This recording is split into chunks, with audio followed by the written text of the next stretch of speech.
O homem acabou com a mãe natureza.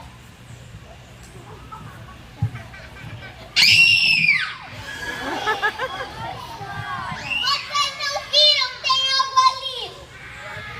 Não se preocupem, amigo.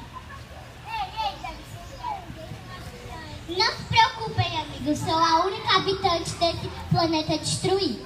Então saia de seu esconderijo e se apresente. Viemos em paz.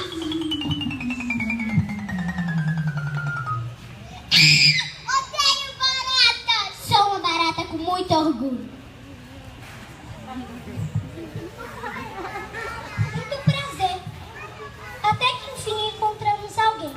Eu sou o Dr. Lee. E esses são os meus amigos.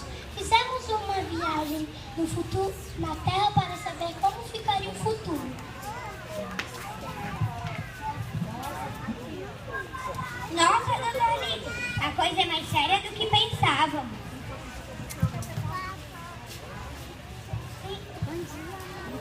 Um dia vi canos de esgoto indo para os rios e mares.